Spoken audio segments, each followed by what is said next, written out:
Imagine realizing you owe a debt so massive, so mathematically crushing, that it will take every spare minute of your life for the next 30 or 40 years to pay it off. Yeah, that is a terrifying thought. Right. And think about your own schedule right now. Imagine if, starting today, every time you finished eating, every time you clocked out of work, you immediately had to start paying down this deficit.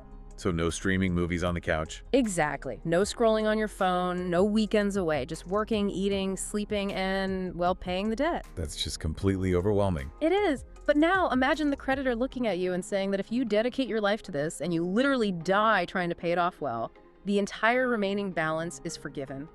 It's an incredibly intense scenario. It completely flips our normal understanding of debt, effort, and mercy on its head. Yeah. And it perfectly encapsulates the worldview we are exploring today. Welcome to today's deep dive. We have custom tailored this session just for you, the listener.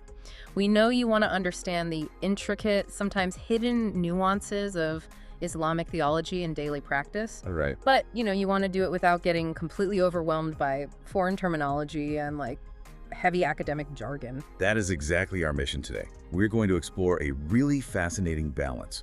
We're looking at the intersection of profound, almost untouchable spiritual encounters, everyday acts of physical reverence, and an incredibly strict standard of personal accountability. And to do that, we are drawing from some highly specific source material. We're unpacking transcripts from 2 Q&A sessions with the prominent Islamic scholar Maulana Ilyas Qadri. Which cover a lot of ground. They really do. These sessions cover a surprisingly wide range of human experience. He talks about the rules of who can actually see the divine, the strict regulations around how you write religious abbreviations, all the way to the intense, real-world mechanics of making up for literally decades of missed obligations. It's a broad spectrum. Okay, let's unpack this. Because on the surface, seeing the divine in a vision and arguing over how to abbreviate a word on a piece of paper, they seem like they belong in 2 completely different universes. What's fascinating here is that while these topics seem scattered, they actually revolve around one gravitational center. Yeah. And that is the immense, uncompromising weight of intention and respect. Okay. Every single action in this framework, whether it's happening deep in your subconscious mind while you sleep or, in the physical movement of a pen across a page, it's all tied to this highly structured system of reverence. So let's start at the very top of that framework. Let's talk about the ultimate spiritual encounter. Maulana Ilyas Qadri addresses a massive theological question right out of the gate. He did. Can a human being actually see Allah in a waking state in this physical world? And the answer provided isn't ambiguous at all. It is incredibly definitive. Yes, it establishes a hard boundary. The scholar clarifies that seeing the divine with waking eyes is an exclusive, unmatched privilege of the Prophet Muhammad, peace be upon him. Wow, so just him. Just him. For anyone else, any other human being in this physical world, it is utterly impossible. That exclusivity immediately establishes a very specific hierarchy. It places the prophet in a uniquely elevated, protected category above, all other human experience. Absolutely. But then the discussion pivots to something that is actually accessible to the everyday believer.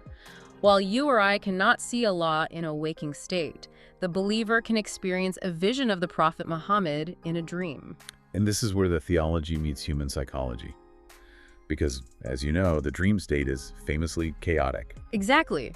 Dreams are inherently unreliable. Think about it. You dream you're talking to your high school math teacher, but for some reason they have the body of a golden retriever. Right. You're floating on a raft in the middle of space. Our subconscious is constantly mixing signals and playing tricks on us. So the obvious question is, if you see someone in a dream who you think is the prophet, how do you actually verify that? How do you know it's real? Yeah, how do you know it's not just a product of eating a heavy meal before bed? Well, Islamic jurisprudence actually outlines 3 specific mechanisms for authentication within the dream itself. Oh, really? Yeah. First, the figure might introduce himself directly to you. Second, someone else within the context of the dream might identify him for you. Okay, that makes sense. Or third, and perhaps the most mystical of the 3, an absolute unshakable certainty is simply placed directly into the dreamer's heart. Wow. The doubt is essentially removed from your consciousness. You just know. I marvel at that concept, the idea of absolute crystalline certainty existing inside a chaotic dream state. But the scholar backs this up with a crucial hadith, a foundational saying of the Prophet himself. Yes, a very famous one. Which states, Whoever sees me in a dream has seen the truth, because Satan cannot take my blessed form. When I read that, it instantly made me think of modern digital architecture. Oh, what do you mean? Well, think of it like an unhackable, cryptographically secure digital token. In the cybersecurity world, if a token is truly cryptographically secure, it simply cannot be spoofed by a bad actor. It doesn't matter how sophisticated the hacker is. The foundational architecture of the system prevents the duplication. The scholar is essentially describing a